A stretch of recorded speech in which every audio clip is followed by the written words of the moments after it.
양림동의 에비슨홀에서 커피 드셔보신 분들 아마 많이 있을 줄 알아요.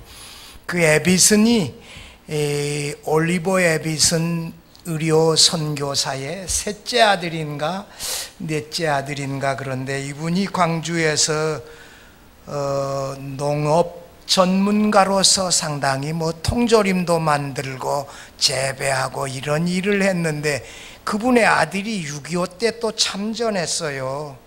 제가 오늘 설교 전에 먼저 한분 소개하려고 하는데, 올리버 에비슨이에요. 양림동에 있는 그 에비슨 선교사의 아버님이에요. 영국서 출생했어요. 1860년에.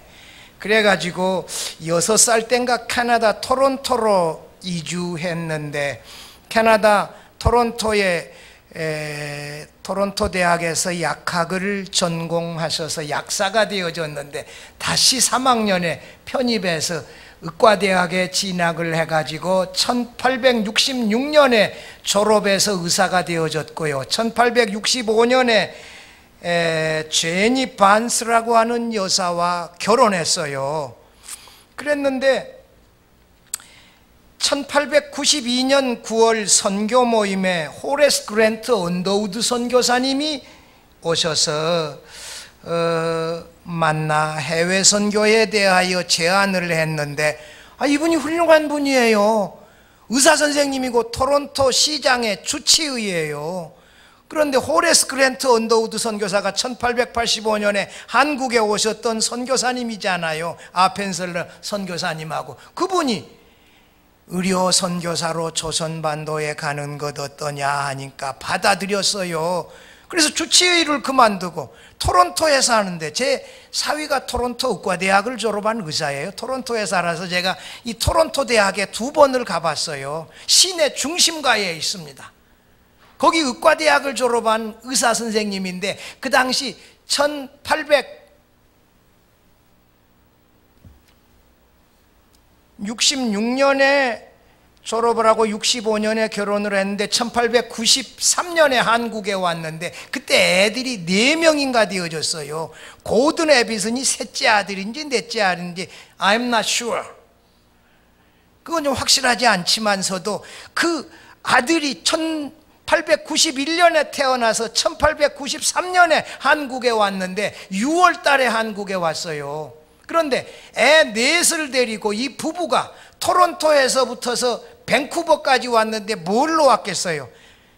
토론토에서 밴쿠버까지 기차가 있는데 그게 굉장히 고급한 기차입니다. 2층으로 되어져 있고. 그래서 거기 사는 사람들은 그 기차를 타고 여행을 한번 해보는 게 상당히 꿈이에요. 그런데 애 넷을 데리고, 여러분 애들 데리고 여기 비행기 여행 해보신 적 있지요? 미국에 한 14시간씩 갈 때 애들 울어 제끼지요. 이 보통 일이 아니요. 애 넷을 데리고 토론토에서 밴쿠버 가가지고, 밴쿠버에서 샌프란시스코 가가지고, 샌프란시스코에서 배 타고 부산에 와가지고 한양에 도착했는데 3달 걸렸어요. 오는데, 배 타고 오는데 3달 걸렸으면, 여러분들 우리 다 애들 키워봤잖아요. 애들을 4명을 데리고 한국에 3달 동안 한국에 왔다는 게, 이게 상상을 초월하는 일이에요. 그 당시 배가 오늘 같은 크루즈 같은 거였겠어요? 얼마나 형편없었겠어요? 그런 배를 타고 한국에 3개월을 걸려가지고 그해 1893년 9월에 한양에 도착을 했어요. 그래가지고 제중원에 이제 그 원장님이 되셨는데, 그 제중원은 그 당시까지만 해도 한국 그 조정에서 관리했는데, 이 에비슨 의료 선교사님이 오심으로 말미암아 선교부에서 관할하게 되어졌어요. 1900년 뉴욕에 이분이 펀더라이징을 하러 뉴욕 카네기 홀에서 만국 선교대회에 참석을 했는데, 한국에 병원을 지어야 하니까 펀더라이징을 해야 될 거 아니에요. 모금 운동을 해야 된단 말이에요. 근데 의사 선생님이 또 이렇게 모금을 잘했다는 건 놀라운데, 루이스 헨리 세브란스라고 하는 사업가가 있었어요. 그분은 기름, 그것도 하고 상당히 큰 사업을 했는데, 그 당시 그분이 헌금을 얼마를 했냐? 만불을 헌금했어요. 1900년대에 만불을 헌금을 했는데 오늘날 값어치로 따지면 1000억 원이 넘는 돈이라 그래요. 그 1900년에 만불을 헌금했는데 1904년에 제중원을 건축했어요. 서양식 병원 건축했는데 지하 1층, 지상 2층, 3층으로 건축했고 40병동, 조선에서 최초의 서양식 건물 되어졌는데 40병실이 건축되어졌지요. 1만 불을 헌금해가지고 그분이 1907년에 루이스 헨리 세브란스 이분이 한국에 방문했어요. 방문해가지고 다시 3만 불을 헌금했어요. 그건 뭐냐? 세브란스 의과대학 세우도록 3만 불을 헌금했어요. 그러니까 이분이 4만 불을 헌금했는데 만 불이 지금 1000억 원이 넘는 값어치라 그래요. 이분이 사업을 해가지고 1000불을 다 이게 기부했어요. 그래가지고 1907년에 세브란스 그 의과대학이 세워져 가지고 1908년에 한국인 최초로 7명이 배출되어져 가지고 한국 최초의 의사 7명이 세브란스 그 의과대학에서 배출되어졌는데 그게 7분이에요.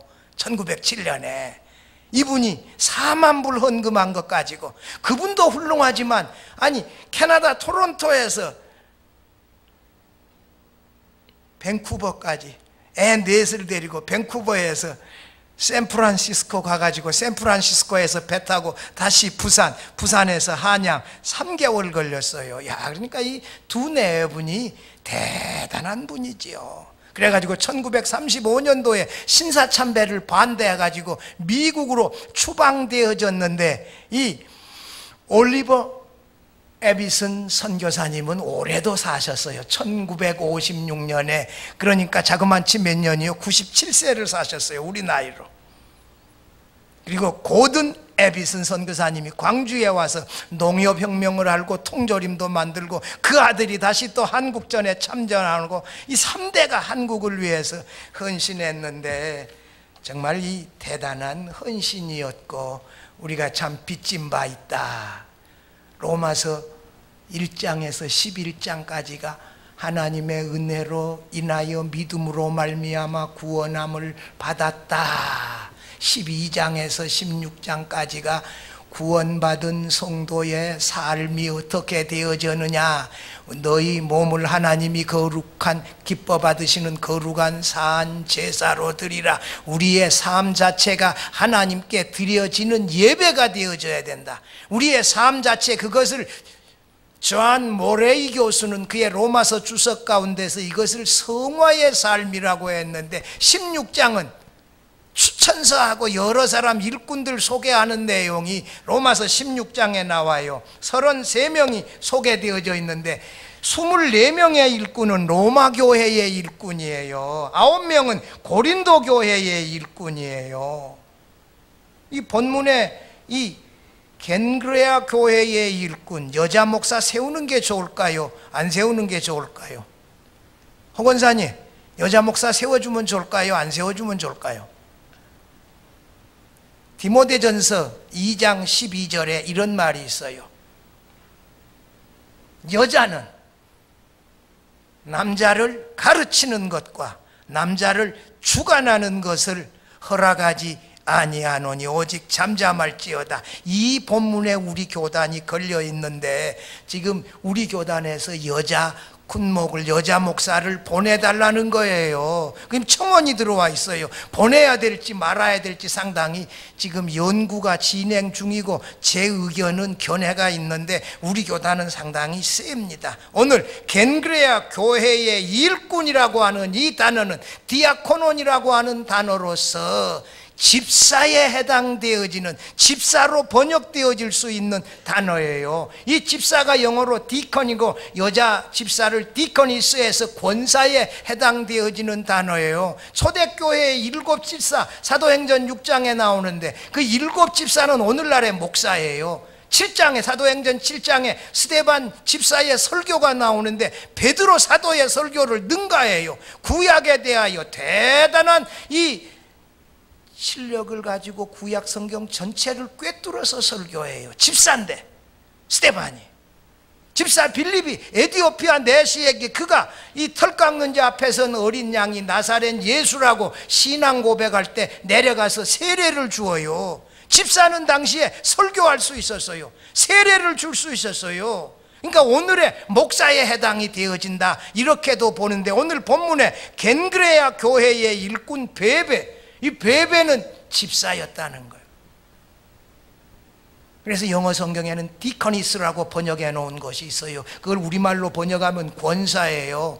권사, 초대교회에 이게 이 집사는 오늘날의 목사에 해당이 되어져요. 사도 가운데도 목사가 있었다고요. 어디? 로마서 16장 7절에 보십시오. 내 친척이요 나와 함께 갇혔던 안드로니고와 유니아에게 문안하라. 그들은 사도에게 존중이 여겨지고 그랬는데, 유니아, 안드로니고 유니아는 부부로 보는데 유니아가 부인이에요. 그들은 사도들에게 존중이 여겨지고 그랬는데, 이 부모, 이것은 만이요 N이라고 하는 이 히라보 이 전치사가 사용이 되는데, 영어 성경 전부 다 보면 사도 가운데에 존중이 여겨지는 사람이에요. 유니아를 사도로 봐요. 여자들 가운데 사도가 있었다는 거예요. 빌립의 네 딸이 예언하는 자였어요. 선지자였단 말이에요. 그래서 이게 이 문제 가지고 지금 저희 교단이 고민하고 있는데, 그러면 교회 안에 남자들을 가르치는 여자들이 교사하고 지금 다 가르치고 주일학교도 가르치고 설교도 하고 그 다음에 구역 교사도 하고 다 하는데, 지금 그럼 가르치지 말라 그러면 이거 다 금해야 되느냐 이거. 남자를 주장하는 거에 대해서는 또 어떡하냐 이거. 그래서 이게 제 아이디어는 뭔고 아니, 남자를 주장하는 이 문제에 있어서 당회장권만 주지 말고 강도권 주는, 목사 안수 주는 것도 좋겠다는 게 제 개인적인 견해가 있어요. 왜냐하면 선교사들 파송해놨는데 우리 교단 GMS 선교사들 중에 타교단에 가서 목사 안수 받아버리고 있고, 그리고 타교단으로 가버린 사람도 있고, 타교단에 가서 목사 안수 받고 우리 교단에 적도 두고 타교단에 두고 이중으로 적을 둬가지고 여자들 가운데 목사 안수 받고 와서 우리 교단 GMS에 속한 사람들도 있는데, 세례권 주었어요 여자 선교사님들에게. 근데 총회가 3년만 주어서 금년에 끝나버린다는 거예요. 그럼 앞으로 어떡하라는 말이에요 선교사님들. 여자 선교사님들도 세례 줄 수 있단 말이에요. 가서 주도록 해야 되거든요. 그래 선교할 거 아니요. 여자분들이라고 일일이 다 그러면 그럼 남자분들이 가서 또 세례 주고, 이게 보통 어려운 일이 아니에요. 지금 상당히 우리 교단이 지금 어려움에 처해 있습니다. 그래서 여자 군목 금년에도 둘이 갔어요. 지금 전체 군목 여자가 지금 8분이 있어요. 우리 교단은 한 사람도 없고. 지금 이런 것 있는데, 오늘 첫째로 이 베베는 어떤 사람이었다고 그랬어요? 거기 우리 자매였다. 자매는 말입니다. 형제 자매는 이 성도라고 하는 말이요. 교회 안에서 그리스도가 머리 되고 우리 모두가 그의 지체 되어져서 우리가 사랑하는데, 로마서 12장 한번 가봅시다. 우리가 이 성도들끼리 어떻게 사랑해야 돼요? 12장 9절, 로마서 12장 9절 10절, 우리 성도들이 어떤 사랑으로 사랑해야 돼요? 같이 읽어보십시다. 사랑에는 거짓이 없나니 악을 미워하고 선에 속하라. 형제를 사랑하여 서로 우애하고 존경하기를 서로 먼저 하고. 성도들은 말입니다, 거짓 없는 진실한 사랑으로 사랑하고, 악을 미워하고 선에 속하라고, 선과 악에 대한 분명한 태도를 가지고 취하라는 거예요. 악은 뭐예요? 미워하라는 거예요. 멀리하라는 거예요. 선에 대하여 속하고 선한 편에 서서 분명하게 얘기해서 선과 악에 대한 분명한 태도를 취하고 살아가는 사람이 그리스도인이에요. 그 다음에 거기 10절 말씀에 형제를 사랑하여 서로 우애하고 존경하기를 서로 먼저 하고. 이 존경하기를 서로 먼저 하라, 이 말씀은 뭔고 하니, 우리가 이게 서로 먼저 칭찬하라는 거예요. 여러분, 말할 때 칭찬 듣는 얘기가 좋아요? 책망 듣는 얘기가 좋아요? 성도들끼리는 서로 존중하라는 거예요. 먼저 칭찬하고 먼저 존중하고. 바울 사도는 자기 자신을 지극히 작은 자 중에 가장 작은 자다, 자기 자신을 낮추고 형제를 나보다 더 낮게 여기고 존중하며, 여기 오늘 본문에서는 뭐라고요? 형제에 대하여 서로 존경하기를 서로 먼저 하며. 이 성도들, 그러니까 이게 겐그레아는 어디요? 고린도 지역이에요. 고린도 교회에 이 자매였어요. 성도였어요. 우리가 이게 목사다, 권사다, 집사다, 장로다 이런 직분을 말하기 전에 제일 중요한 것은 우리가 한 사람의 그리스도인이 되어지는 것, 신자가 되어지는 것, 성도가 되어지는 것, 사랑받는 성도다, 이게 중요한 거예요. 총신대학의 교훈이 첫째가 신자가 되라고 하는 거 아니에요. 신자가 목사 되기 이전에 신자가 되는 게 중요해요. 사랑받는 자매, 베베, 사랑받는 성도가 되는 게 중요해요. 우리가 이게 직분, 목사보다 더 중요한 건 신자가 되는 거예요. 죽은 다음에 비석에다가 무슨 목사, 그거보다도 성도 누구라고 하면 최고예요. 성도가 구원받는 거지 목사가 구원받나요? 무슨 장로가 구원받나요? 권사가 구원받는 게 아니거든. 신자가 성도가 되는 게 중요하지요. 자매, 베베는 자매였어요. 성도였어요. 둘째로 이 자매는 어떤 사람, 겐그레아 교회의 일꾼이다. 일꾼으로 하고 이 히라보는 디아코논이라고 하는 단어 사용이 되어졌는데 이게 집사라고 하는 말이요. 그래서 여성 목사를 주장하는 여자분들이 이 베베만 왜 집사라고 번역을 안 하고 일꾼이라고 번역했냐고 그분들이 항의하더라고. 그래서 어떤 영어 성경 RSV 번역에는 이걸 디크니스라고 번역해 놨어요. 권사라고 번역해 놨어요. 분명하게. 여러분, 집사가, 초대교회 집사가 오늘날 목사 같은 역할을 했어요. 설교했지요. 세례 주었지요. 이 교회를 돌아봤지요. 7 집사로 하여금 교회를, 예루살렘 교회 히브리파 과부들, 헬라파 과부들을 돌아보게 하고 사도들은 기도하고 말씀 전하는 일에 전무했잖아요. 그 돌아보는 일 다 했는데 이 베베는 일꾼으로서, 권사로서 자기 직분에 최선을 다하여 충성하는 사람이었다. 여러분, 우리가 한 사람의 그리스도인이 되어지는 것 중요합니다. 그 다음에 뭐예요? 우리는 직분자 되어져야 돼요. 잘 가르치는 자는, 여기 사도행전 로마서 12장에 보면 가르치는 은사를 가진 사람들에 대하여 이 권면하고 있는데요. 여기 다스리는 자에 대하여 8절 봐봐요. 로마서 12장 8절 중반절에 보면 다스리는 자는 부지런함으로 다스려라. 초대교회 다스리는 사람이 누구예요? 장로고 감독들이고 이 치리아에서 다스리는 은사 이단들이 들어오는 것을 막고 이 부지런함이라고 하는 것은 뭐냐? 항상 깨어 있어서 성도들을 살피라는 거예요. 흉악한 일이 때들이 들어오나 이것을 막고 살펴서 다스리라는 거예요. 이 자기의 직분의 은사에 최선을 다하는 게 이게 간단한 일이 아니요. 목사는 목사로서, 장로는 장로로서, 권사로서, 집사로서, 교사로서, 찬양대원으로서 어느 것 하나 안 중요한 게 없어요. 어느 것 하나 소홀히 해서 되어질 만한 그런 직분이 없어요. 이 베베는 겐그레아 교회의 권사였어요. 디아코논, 이 분명하게 집사, 권사로 번역될 수 있는 단어로, 그래서 어떤 영어 성경에는 분명히 권사로 번역해 놨어요. 우리가 직분에 충성해야 돼요.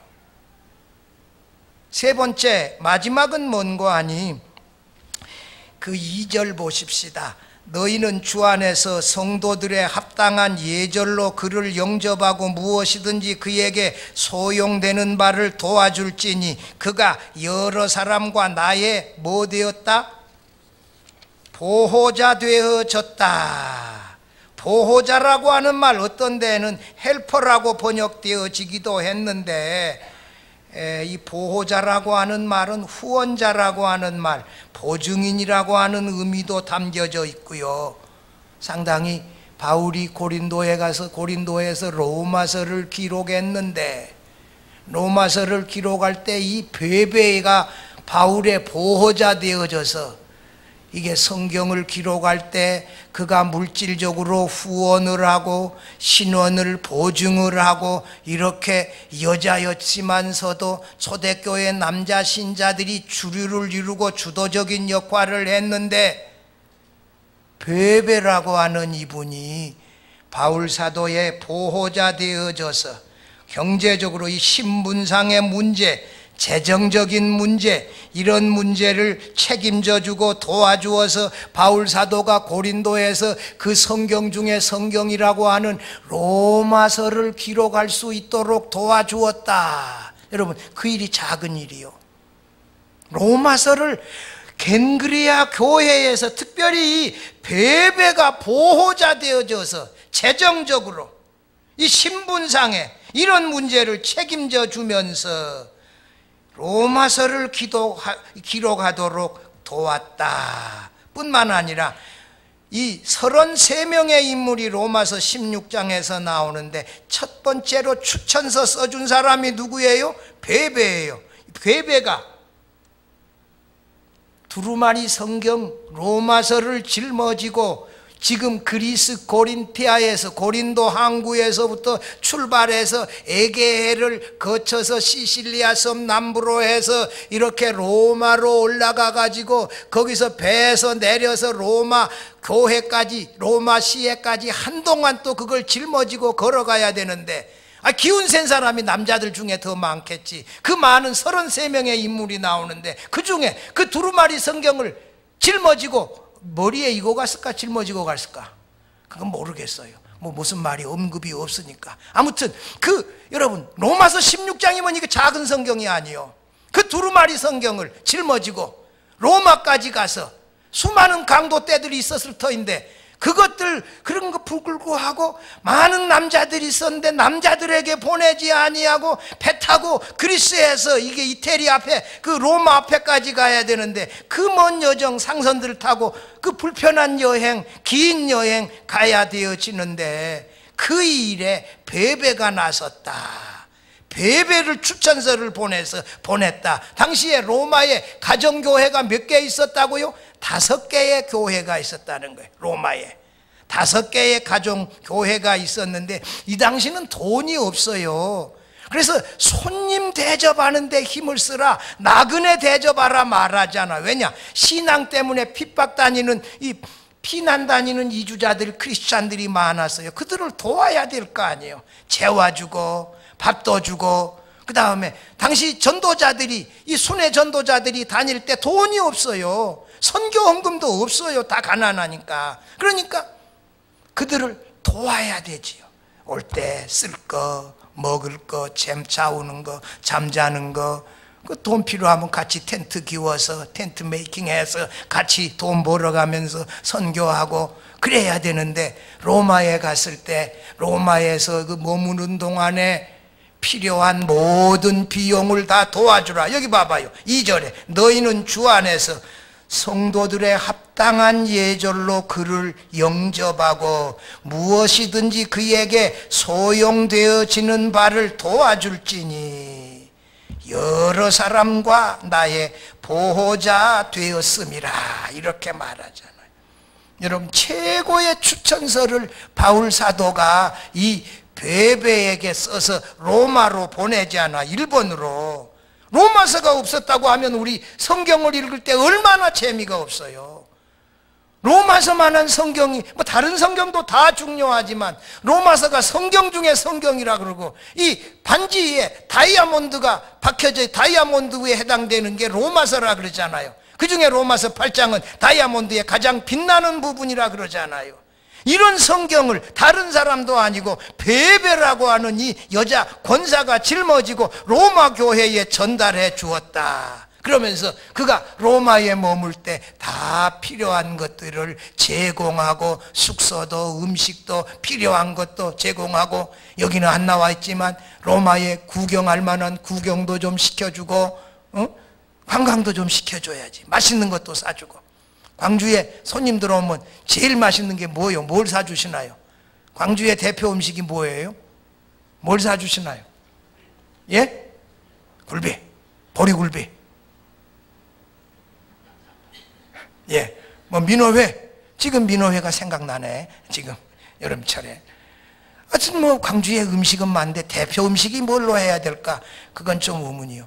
미슐랭 가이드에서 한국의 서울에 딱 별 3개 받은 집이 2군데, 하나는 신라호텔에 있는 음식점이고 하나는 또 다른 거 모르겠는데, 제가 가는 필동면옥은 미슐랭 가이드에서 냉면집으로는 유일하게 별 하나 받았는데 그 위에 사람이 너무 많아서 제가 안 가요. 그 전에는 많이 제은사 홍치모 교수님하고 갔는데, 여러분, 한 사람의 보호자가 돼서 주의 종도, 오고 가는 주의 종들을 돕는다라고 하는 거, 보호자 된다는 거 간단한 일 아니요. 여자분들이 잘해요. 제가 쓴 책 가운데 60일간의 남미 여행 있잖아요. 60일 동안 제가 남미를 갔다 왔는데 그때 비행기 몇 번 탄 줄 알아요? 22번 탔어요. 비행기 쌍만 얼마요? 1,300만 원이요. 목사가 돈이 어디 있어서 가대. 제가 스페인어 전도지 만들어 가지고 안데스 산맥에 쫙 보내고 선교사님들 다 오라 그래 가지고 2시간 강의하고 밥 다 사주고 끝에까지 제가 안데스 산맥 8,000km를 위에서부터 끝에까지 갔는데, 아니, 성도들이 주었지요.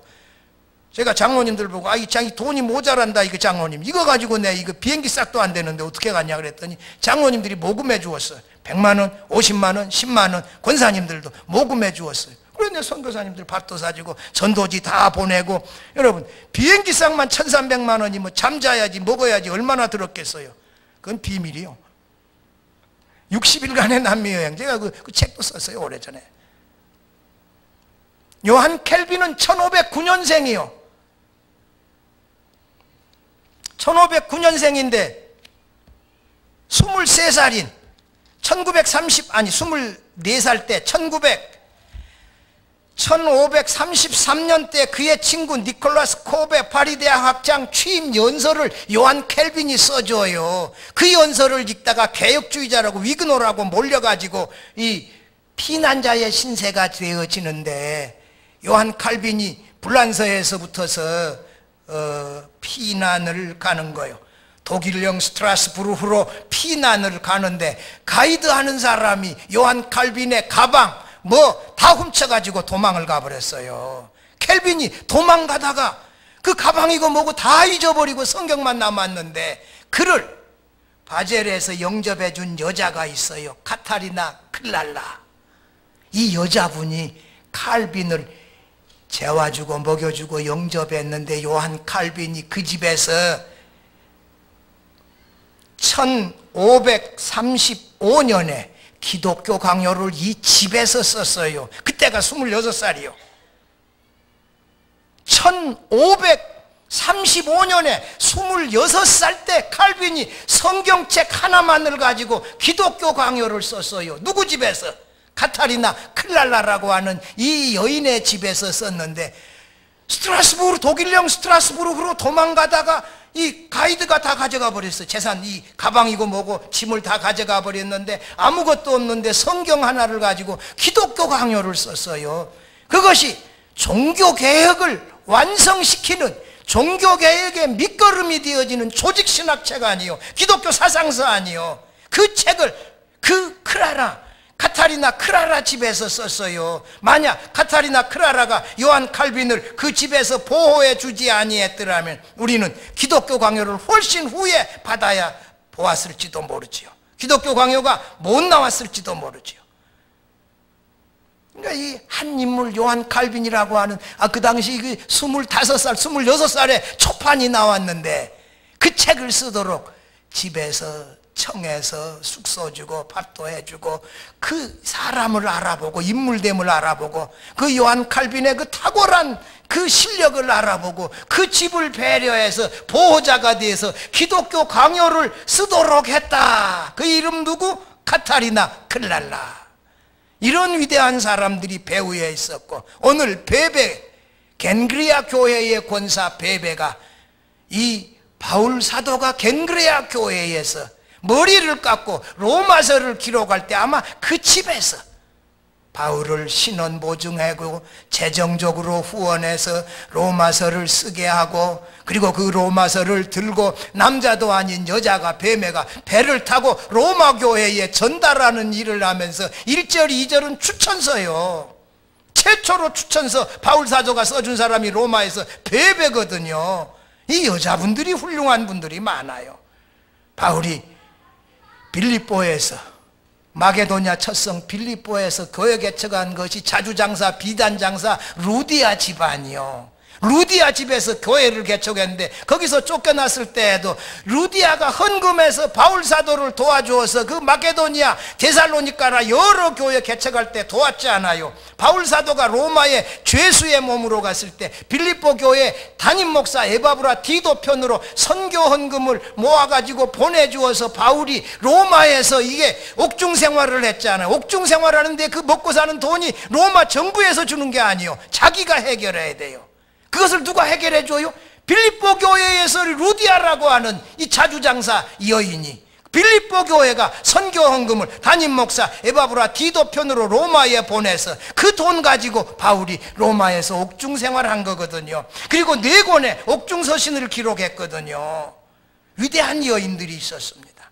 남자들보다도 더 자상하고 깊이 있게 후원자, 이 주의 종들의, 위대한 종들의 이 후원자가 이 바로 베베였다라고 하는 것이에요. 이런 오고 가는 주의 종들의 후원자가 되셔서 교회의 일꾼들이 되어져서 아름다운 이 교회의 자매들이, 성도들이 되어져서 주의 몸된 교회를 건강하게 세워가고 하나님께 크게 영광을 돌릴 수 있기를 주의 이름으로 축원합니다.